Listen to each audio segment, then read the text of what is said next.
stress, anxiety, depression are very common words and are interrelated terms. Depression किसी को एकदम से नहीं होता. It is the outcome of all three steps together. यानी कि पहले stress, then anxiety, and then it leads to depression. And every third person is complaining about it. So in this video, we are going to talk how to deal with them naturally. So here we go. अब सबसे पहले हम बात करते हैं stress. Stress is very common and ये हम सभी को होता है. स्ट्रेस हम कहीं ना कहीं सभी झेल रहे होते हैं अपनी लाइफ में, और एक्चुअली बचपन से झेल रहे होते हैं. एक छोटा बच्चा भी स्ट्रेस हैंडल कर रहा होता है. जानते हैं कैसे?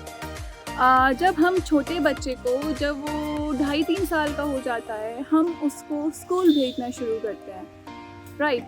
एंड अक्सर छोटे बच्चे कहा करते हैं, आज हमारे पेट में दर्द है, आज हमें सर में दर्द है, आज फीवर हो रहा है, आज स्कूल नहीं जाना. They try a number of things जिससे स्कूल जाने से बच जाएं. तो बेसिकली वो क्या कर रहे होते हैं, अपने अंदर स्कूल ना जाने का या पढ़ाई का स्ट्रेस वो हैंडल कर रहे होते हैं. फिर हम थोड़े और बड़े होते हैं, फिर पढ़ाई का लेवल और बढ़ जाता है, और स्ट्रेस, मेरे कहने का मतलब कि हम सबको ही हैंडल करना पड़ रहा होता है. तो स्ट्रेस हम हैंडल कर रहे होते हैं. कई बार तो हम बड़े मस्त होते हैं, सिचुएशन होती है हमारे साथ और हम उसे भूल जाते हैं, तो हम बिल्कुल परफेक्ट फील करते हैं. कई बार सिचुएशंस होती हैं, हम भूल जाते हैं, पर हमें पता नहीं होता, वो हमारे सबकॉन्शियस माइंड में बैठ जाती हैं. जैसे जैसे हम लाइफ के हर स्टेज से आगे निकलते जाते हैं, they keep on collecting on our mind. तो तब क्या होता है, एक स्टेज ऐसी आती है जब बॉडी स्ट्रेस को झेलना बंद कर देती है. यानी कि इतनी सारी बातें हमारे माइंड में बैठी हुई होती हैं कि बॉडी उसको झेलना बंद कर देती है और रिएक्शन देने लगती है. तो वो रिएक्शन आता है एंजाइटी के रूप में बाहर. तो फ्रेंड, स्ट्रेस से अगर हमें स्ट्रेस हो रहा हो किसी बात का, हम सब समझते हैं कि स्ट्रेस की सिचुएशन क्या होती है. जब हम टेंस हो जाते हैं थोड़े से, जब हम एक ही चीज़ को बार बार सोच रहे होते हैं, क्लैरिटी नहीं होती थॉट की, तब हम महसूस करते हैं कि हम स्ट्रेस में हैं. तो फ्रेंड्स, एक बात बताइए, अगर किसी प्रॉब्लम का सल्यूशन है, स्ट्रेस तो किसी ना किसी परिस्थिति की वजह से या किसी प्रॉब्लम की वजह से ही होता है. यूं ही बैठे बैठे तो किसी को नहीं होता है स्ट्रेस. तो अगर उसका सॉल्यूशन है तो सॉल्यूशन पे वर्क कीजिए. फिर टेंशन लेके क्या फ़ायदा? और अगर हमारी प्रॉब्लम का सॉल्यूशन है ही नहीं, तो भाई टेंशन लेके क्या कर लोगे? कुछ होने वाला है क्या? सो से नो टू स्ट्रेस. अब अगर ये सिचुएशन यहाँ पे किसी वजह से हमें नहीं पता चला कि हम कितना स्ट्रेस ले रहे हैं, या हमारे माइंड के साथ हम क्या गड़बड़ कर रहे हैं, बॉडी के साथ हम क्या गड़बड़ कर रहे हैं, तो हम एक स्टेप ऊपर चढ़ जाते हैं और वो आ जाता है एंजाइटी, यानी कि घबराहट.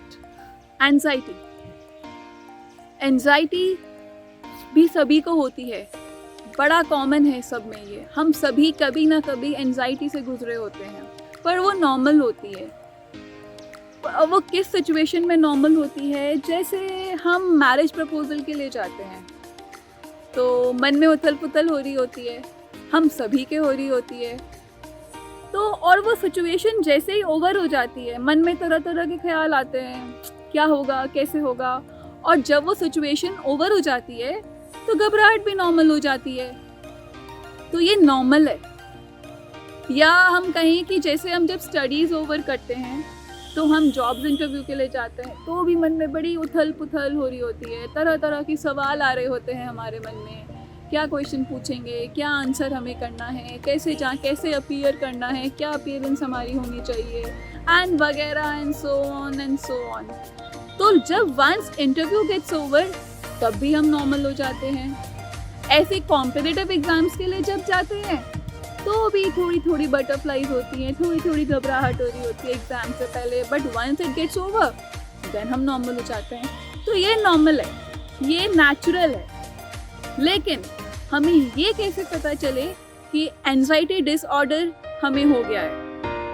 दोस्तों, जब हमारी घबराहट किसी भी सिचुएशन तो आती जाती रहती है, छोटी बड़ी होती रहती है, फैमिली से रिलेटेड हो या स्टडी से रिलेटेड हो या करियर से रिलेटेड हो या मैरिज से रिलेटेड हो, इन सारी यही सब सिचुएशंस हमारी लाइफ में आती हैं। और जब हमारी घबराहट किसी सिचुएशन में 10 से 12 दिन तक रुक जाए, तब हमें समझ जाना चाहिए कि there is something wrong within us. तो हमें इस पे एक्शन लेना चाहिए। हम किसी काउंसलर से भी बात कर सकते हैं so that we can get rid of it, right? and situation को फ्रेंड्स एक्सेप्ट करना चाहिए, क्योंकि लाइफ में जो सिचुएशंस होती है ना, हम एक्सेप्ट नहीं करते, हम सिर्फ रिग्रेट कर रहे होते हैं अपनी लाइफ में, राइट? तो अगर हम सिचुएशन को फेस करेंगे ना, rather to avoid it, तो we can be out of it। और हम किसी काउंसलर से भी अपने मन की बात कह सकते हैं। पर जनरली देखा क्या गया है कि जब हम इन सब सिचुएशन से गुजर रहे होते हैं ना, हमारा ध्यान ही नहीं जाता, हमें समझ ही नहीं आता हमारे साथ क्या गड़बड़ हो रही है, एंड हम ऐसे ही दिन अपने खींचते रहते हैं, सोचते हैं अरे नहीं ठीक हो जाएगा, अरे ठीक हो जाएगा। एंड तब फ्रेंड्स क्या होता है, जब स्ट्रेस और एंजाइटी वाली स्टेप्स हमें समझ में नहीं आती, हम उसको बस चढ़ते ही रहते हैं अपनी लाइफ में और समझ में ही नहीं आता क्या गड़बड़ हो रहा है हमारी बॉडी में, क्या गड़बड़ घोटाला लोचा हो रहा है, तो हम पहुंच जाते हैं सीधे डिप्रेशन के अंदर। And it can worsen your life my dear friends. एंड जब डिप्रेशन में पहुंचते हैं तब हमारे जो सिम्टम्स होते हैं वो ऐसे हो जाते हैं जो हमारी फैमिली को नज़र आने लगते हैं कि नहीं, कुछ तो गड़बड़ है, कहीं तो गड़बड़ है, और हम फिर डॉक्टर्स के पास पहुंच जाते हैं।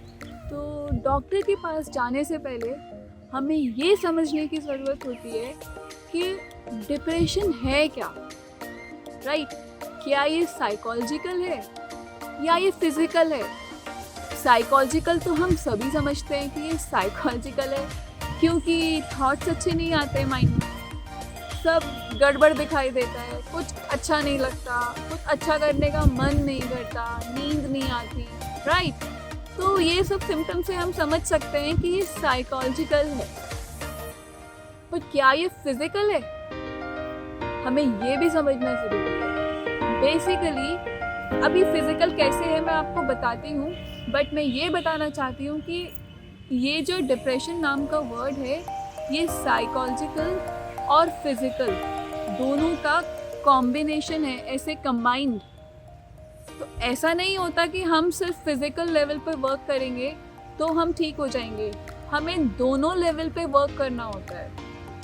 तो फिजिकल लेवल पर ऐसे होता है फ्रेंड्स कि हमारे माइंड में कुछ केमिकल इम्बैलेंसेस हो रहे होते हैं। तो कुछ हार्मोन्स हैं जो हमारी बॉडी में रिलीज होने चाहिए, जो हमें हैप्पी रखते हैं, जैसे एंडोर्फिन, सेरोटोनिन, राइट? ये हार्मोन रिलीज होना बंद हो जाते हैं, और जो हार्मोन नहीं रिलीज होने चाहिए यानी कि स्ट्रेस हार्मोन जैसे कॉर्टिसोल, वो रिलीज होना शुरू हो जाते हैं और हमें बैड फील होता है। ये फिजिकल रीज़न है।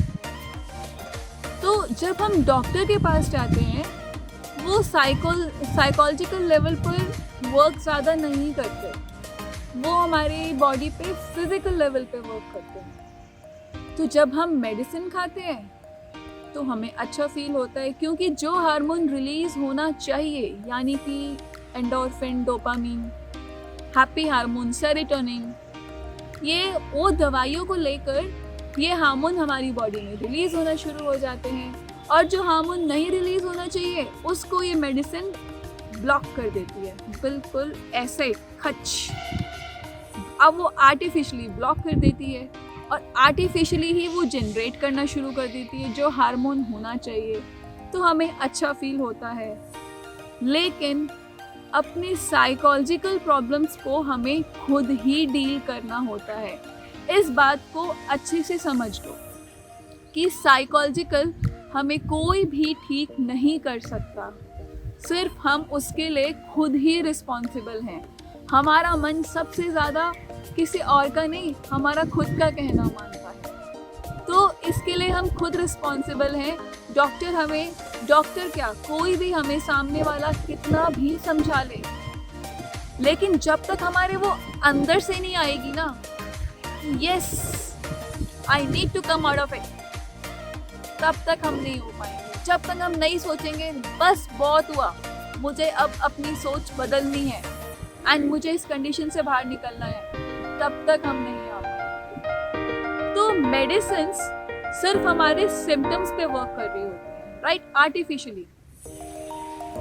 अब हमें बीमारी को खत्म करना है, तो बीमारी को ट्रीट करने के दो तरीके होते हैं, या तो हम उनके सिम्टम्स पे वर्क करें और या फिर उनको जड़ से खत्म करें। हम अक्सर डॉक्टर्स के पास जाते हैं, specially when it comes to our children. तो हमारी कोशिश क्या रहती है डॉक्टर के पास कि डॉक्टर साहब कुछ ऐसी मेडिसिन दो जो जड़ से बीमारी खत्म हो जाए। हम में से कई लोग ये वर्ड यूज़ करते हैं when we go to doctors, तो हमें इसको भी तो जड़ से ही खत्म करना है। मेडिसिन सिर्फ सिम्टम्स ट्रीट करती है, तो क्या ये परमानेंट सोल्यूशन है?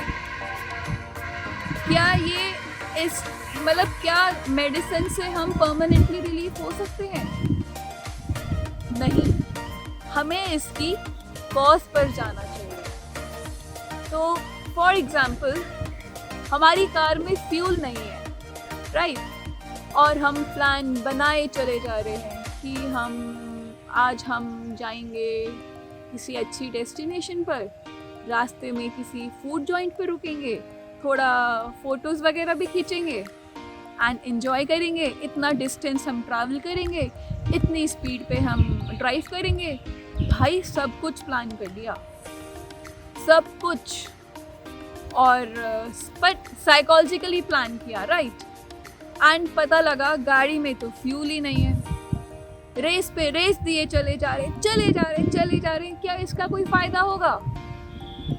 नहीं। तो ये रीजन क्या है, फिजिकल और साइकोलॉजिकल? फिजिकल। तो ऐसे ही हमारी बॉडी को भी फ्यूल चाहिए होता है, और अगर हमारी बॉडी के फ्यूल में ही मिलावट हुई तो समझ लो भाई क्या होगा हम सबके साथ। अगर फ्यूल में हमने मिलावट कर दी तो सब गड़बड़ घोटाला। अब हम सोचेंगे फ्यूल क्या है? अब फ्यूल हम में से कई लोगों को लगता है कि सिर्फ फूड है। क्या सिर्फ जो फूड है वही फ्यूल है हमारी बॉडी का? और फूड भी कैसा, जो हम ऑनलाइन ऑर्डर कर देते हैं, पैकेट फूड्स, पिज्ज़ा, बर्गर, जो लॉकडाउन में हम सब एंजॉय कर रहे हैं आजकल? नहीं। वैसे इन सब चीज़ों को लेने में कोई बुराई तो नहीं है, बट नॉट वेरी फ्रीक्वेंट, और आई शुड से वंस और twice in a month. Food fuel होता है, पर सिर्फ ये उस फ्यूल का एक पार्ट है, फूड। और हमें सिर्फ बेसिक डाइट का नॉलेज होना चाहिए, जैसे we can avoid white things, white bread, white sugar, right. तो सिर्फ ये महज एक पार्ट है। बॉडी का फ्यूल क्या है? अच्छा मुझे एक बात बताइए, घोड़ा क्या खाता है? चने तो वो तब खाता है जब हम उसे खिलाते हैं, वरना क्या खाता है? घास, हम सबको पता है। तो क्या घोड़े में दम नहीं होता? घोड़ा घास खाता है, तो घास में क्या होता है? क्लोरोफिल। क्लोरोफिल कैसे बनता है? सनलाइट से, राइट। तो घोड़े में दम तो होता है ना। तो ऐसे ही हमारी बॉडी को भी फूड के अलावा और भी तरीके के फ्यूल चाहिए होते हैं, ठीक है। तो 5 तरह के फ्यूल चाहिए होते हैं फूड के अलावा: धरती, अग्नि, वायु, जल, आकाश। अब हम जो मेडिसिन्स लेते हैं वो क्या करती हैं? उससे कॉमनली तो हम सबको नींद आ जाती है, हम सब सो जाते हैं, सेडेटिव्स होती हैं वो, राइट? क्या हमने कभी ये सोचा है वो मेडिसिन जो हमें डॉक्टर ने दी है वो कर क्या रही है? वो हमें सुला रही है। सुला क्यों रही है? क्योंकि जिससे हमारा माइंड ज़्यादा सोचे ना, वो जो हम पूरी तरीके से स्ट्रेस आउट हुए पड़े हैं उससे हम रिलैक्स हो जाएं। तो गाइज, आपको क्या लगता है, over thinking really a problem? क्या सही में ओवर थिंकिंग ही प्रॉब्लम है? No my dear friends, over think is not a problem अगर क्लैरिटी है माइंड में। जैसे अगर हम एग्जाम्पल लें किसी क्रिकेटर का, तो जब वो क्रिकेटर मैच प्ले कर रहा होता है, क्या उसकी स्पीड से थिंकिंग प्रोसेस चल नहीं रहा होता माइंड में? क्या वो हमेशा ये कैलकुलेट नहीं कर रहा कि अब बॉल कहाँ से आएगी, अब मुझे कैसे मारना है? सारे जजमेंट्स को वो देखता है। तो वो भी तो बहुत स्पीड से थिंक कर रहा होगा, तभी तो वो ये सब कर पा रहा है ना। बहुत स्पीड से उन लोगों की थिंकिंग प्रोसेस तब चल रही होती है। लेकिन प्रॉब्लम इसलिए नहीं होती कि गोल क्लियर होता है, क्लैरिटी। तो over thinking is not a problem until unless उसमें कोई कॉन्फ्लिक्ट हो। अगर हम बहुत ज़्यादा सोच रहे हैं और उस सोच में कोई क्लैरिटी नहीं है, कॉन्फ्लिक्ट ही कॉन्फ्लिक्ट है, then overthinking is a problem, otherwise it is not. अभी मैं आपसे वो बात कर रही थी फ्यूल के बारे में, so I'll come back on it. Fuel, 5 तरह के फ्यूल चाहिए होते हैं। अच्छा, एक बार बताओ, आप में से आई थिंक सारे लोग जानते हैं कि आयुर्वेदा में पेट को सारी चीज़ों की जड़ बताया गया है। यानी कि जो खाना हम खाते हैं वो हमारे स्टमक में स्टोर होता है और वहीं से एनर्जी में कन्वर्ट होता है। तो यानी कि जो भी फ्यूल हमारी बॉडी को चाहिए, ब्रेन को चाहिए, सब किसके थ्रू मिलता है? स्टमक के थ्रू। अब मान लो एग्जाम्पल लो, किसी का पूरा लाइक स्टमक में ही ब्लॉकेज है, राइट? और हम कोई मीटिंग अटेंड करने चले जाएं और हमें स्टमक अपसेट है, क्या अब आप ये समझ लो कि अगर ऐसी कंडीशन में हम मीटिंग अटेंड करने चले गए तो हम कितना ध्यान दे पाएंगे उस मीटिंग में? पता है क्या होगा? मीटिंग चल रही होगी, हम थोड़ा सा सुनेंगे, उसके बाद हमें लगेगा पेट अपसेट है यार, कब ठीक हो पाएगा? बार बार हमारा ध्यान स्टमक पे जाएगा। होता है ना ऐसा? अब मान लीजिए मैं आप लोगों के सामने बोल रही हूँ और अगर कोई ऐसे लोग हैं जो मुझे सुन रहे हैं और जिनका स्टमक में प्रॉब्लम है, तो क्या वो मेरी बातों पे ध्यान दे पाएंगे? ध्यान भी नहीं बोलना चाहिए, क्या वो सुन भी पाएंगे कि मैं क्या बोल रही हूँ? Like that. तो अगर हमारे पेट में जो मतलब स्टमक में फूड कन्वर्ट होता है एनर्जी में, अगर वही ठीक नहीं है तो, है ना? तो ये सब चीज़ें अब आप समझ पा रहे हो। अब मान लीजिए हम प्रॉब्लम में हैं और हमारा मूड बहुत सैड है, और मूड सैड है क्योंकि फिजिकल इश्यूज माइंड में हुए हुए हैं, और हम मूड सैड की वजह से हमारे थॉट्स नेगेटिव हो जा रहे हैं। बार बार thoughts are keep on racing in our mind. ऐसा होता है ना, बार बार कुछ ना कुछ चलता रहता है माइंड में। अगर थॉट्स माइंड में रेस कर रहे हैं तो हम और ज़्यादा सैड हो जाएंगे। अब इस सैड मूड की वजह से और ज़्यादा हम प्रॉब्लम्स में घुसते ही चले जाते हैं। तो जब हम सैड होते हैं, हमारा मूड कैसे गाने सुनने का मन कर रहा होता है? Sad song. और जब हम सैड सॉन्ग सुनते हैं तब हम और सैड हो जाते हैं, राइट? होता है ना? लेकिन जब हम एनर्जेटिक होते हैं, जब हम हैप्पी होते हैं, तो कैसे सॉन्ग सुनने का मन करता है? एकदम एनर्जेटिक। अभी तो पार्टी शुरू हुई है, राइट? हम सबके साथ होता है। तो आप देखिए कितनी डिपेंडेंसी है फिजिकल और साइकोलॉजिकल। तो basically I am trying to explain कि it is a combination of two. तो डॉक्टर हमारे फिजिकल पार्ट को ठीक कर सकता है, साइकोलॉजिकल पार्ट नहीं। साइकोलॉजिकल पार्ट हमें खुद ही को ठीक करना होता है, ठीक है। जब तक हमारे अंदर से नहीं होगा ना, कई बार ऐसा होता है हम एक छोटी सी बात से हम काफ़ी लंबे टाइम से उदास हो रहे होते हैं। एक मोमेंट आता है लाइफ में एकदम से, यार कब तक ऐसे बैठेंगे, चलो उठो। और एकदम से क्या होता है, चल भाई उठो, अब मुझे उठना है, और बस मोमेंट चेंज हो जाता है। Yes, it's like that only. अभी कुछ देर पहले मैंने आप लोगों से फ्यूल के बारे में कहा था, तो वो कौन से 5 फ्यूल हैं जो हमारी बॉडी को चाहिए? धरती, अग्नि, वायु, जल, आकाश। ठीक है, पहला है धरती, यानी कि फ्रूट्स, वेजिटेबल्स, पल्सेस, ये सब। और इन सब की इम्पोर्टेंस हम सबको ही पता है, राइट। आता है अग्नि, यानी कि सनलाइट। एंड इस चीज़ का ना यार इनडायरेक्ट नहीं, डायरेक्ट कनेक्शन है इस चीज़ से। कैसे? अगर हम किसी इंसान को एक कमरे में बंद कर दें, ठीक है, 7 दिन के लिए उसको एक डार्क रूम में बंद कर दें, तो ऐसे में तो यार नॉर्मल इंसान भी डिप्रेशन में आ जाएगा। और या फिर अगर हम उसको किसी पार्क में, खुली जगह में छोड़ें, जहाँ कई सारे लोग, कुछ लोग वॉक कर रहे हो, कुछ लोग बात कर रहे हो, कुछ लोग प्ले कर रहे हो, कुछ लोग अपने किड्स के साथ हो, तो हमें कैसे लगेगा? तो क्या मुझे इस क्वेश्चन का आंसर देने की ज़रूरत है?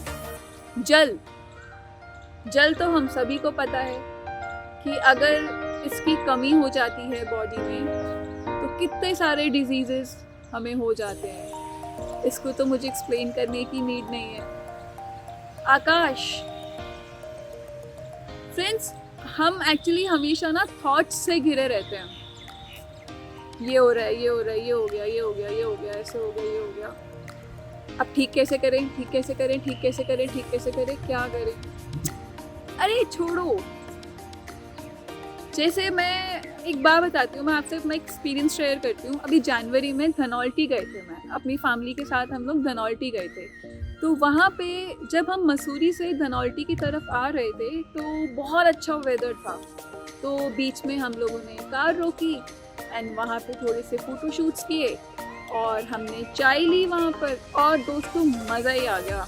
वो क्या नज़ारा था बिल्कुल। और जनवरी का टाइम है तो आप सब समझ ही सकते हैं कि क्या वेदर हो रहा होगा वहाँ पर। तो आई मीन टू से कि जब हमने कार रोकी, खुली हवा में सांस ली, कितना एनर्जेटिक, कितना जॉयफुल हम फील करते हैं। तो अब क्योंकि इस पैंडमिक में मैं आपको ये तो नहीं कह रही कि आप धनौल्टी जाइए, बट हम इतना ज़रूर कर सकते हैं कि हम जहाँ रहते हैं, जिस अपार्टमेंट में रहते हैं या कहीं कॉलोनी में या घर में, मतलब जहाँ पे भी हम रहते हैं, हम अपनी छत पे तो जा ही सकते हैं ना। और छत पे जाके एक बार खुले मन से डीप ब्रीदिंग करके देखिएगा, तो आपको छत पे ज़्यादा मज़ा आता है या घर में अंदर एक कमरे में बैठे रहने से, थॉट्स को इम्पोर्टेंस देने से मज़ा आता है? फ्रेंड्स, अगर हमने किसी गलत चीज़ को इम्पोर्टेंस दे दी, इसमें अगर एंजाइटी भी है, अगर हमने उसको इम्पोर्टेंस दे दी तो वो हमें चिपट ही जाती है। हमें यही तो नहीं करना, ठीक है। और मैं आपको इन द एंड मैं आपको ये बोलना चाहूँगी कि मेडिसिन लेने से पहले किसी साइकोलॉजिस्ट की हेल्प लीजिए। अपने मन को खुलकर बोलिए, या फिर नेचुरोपैथी के भी बहुत सारे सेंटर्स हैं। तो जो भी आपके घर के नज़दीक हो वहाँ जाइए, जहाँ पानी हो, पानी अच्छा हो, जहाँ खाना अच्छा मिलता हो, जहाँ की वायु शुद्ध हो, जहाँ और सारे ट्रीटमेंट्स भी वहाँ पर होते हैं, जहाँ आप एक्सरसाइज कर पाएँ, खुल के ब्रीथ कर पाएँ और आप अपने अंदर खुद चेंज देखें। और जितने दिन आप वहाँ रहे ना, कम से कम आप 6 to 7 डेज वहाँ जाकर देखिए। और जितने दिन आप वहाँ रहें, जो भी आप वहाँ से सीखें, उसको वहाँ रह के ये सोचना है कि इन सब चीज़ों को जो हमने यहाँ गेन किया है, उसको हमें अपनी लाइफ में इम्प्लीमेंट कैसे करना है। क्योंकि दोस्तों अगर ये नहीं सोचा ना तो वो महज एक ट्रिप ही बन के रह जाएगा। और मुझे नहीं लगता कि हमारी लाइफ पूरी लाइफ पड़ी है। तो अगर हम 8-10 दिन इस चीज़ के लिए निकाल लें तो ये कोई बहुत बड़ी बात नहीं है, राइट। हम सब चीज़ों की सर्विस कराते हैं, हम कार की सर्विस ऑन टाइम, घर में सभी के वाटर प्योरीफायर होता है उसकी सर्विस भी ऑन टाइम, सारे बिल्स ऑन टाइम पे करते हैं, राइट। जिस भी चीज़ की मेंटेनेंस चाहिए होती है, सारे व्हीकल्स की, घर में जो भी मशीन्स है सब की। तो हमें अपनी बॉडी की सर्विस भी तो कभी ना कभी करनी चाहिए, वरना ये मेंटेन कैसे होगी। ये भी तो अटकेगी, जैसे मशीन अटक जाती हैं जब हम सर्विस नहीं कराते, हमारी बॉडी भी अटकती है। And it's purely nothing, it's just that कि अगर हमने साइकोलॉजिकल लेवल पे काम कर लिया जिसके लिए हम खुद रिस्पॉन्सिबल हैं, no doctor, no medicine can decide your psychological wellbeing, only we are responsible for it.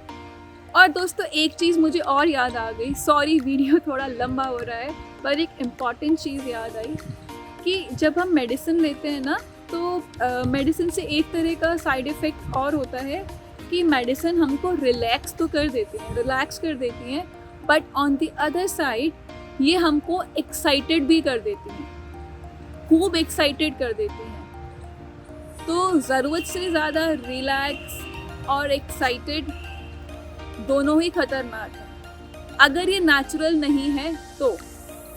क्योंकि जब हम फिर क्या होता है, मेडिसिन की वजह से जब हम नॉर्मल स्टेट में आते हैं ना तो भी हमें अच्छा नहीं लगता है, उस स्टेट में हमें वो प्लेजर सीख ही नहीं होता। फिर हम डॉक्टर्स के पास जाते हैं और फिर हम बोलते हैं कि डॉक्टर साहब डोज और बढ़ाइए, कुछ मज़ा नहीं आ रहा। तो कहने का मतलब फिज़िकल और साइकोलॉजिकल वेलबींग पे एक साथ काम करना होता है, जिसमें साइकोलॉजिकल अगर हम अपने को ठीक कर पाएँ, जिसके लिए हम खुद जिम्मेवार हैं, तो फिज़िकल पे हमें आसान हो जाता है वर्क करना, ठीक है। और क्योंकि मेडिसिन्स हमारे सिर्फ फिज़िकल सिम्टम पे काम करती हैं, तो जब तक हम अंदर से ही नहीं सोचेंगे कि हमें ठीक होना है, अंदर से ही नहीं आएगा कि यार बहुत हुआ, अब नहीं, अब मुझे उठना है, तब तक वो मेडिसिन्स क्या होती है, लॉन्ग टर्म चलती रहती है। और लॉन्ग टर्म तो फ्रेंड्स सभी के साइड इफ़ेक्ट होते हैं।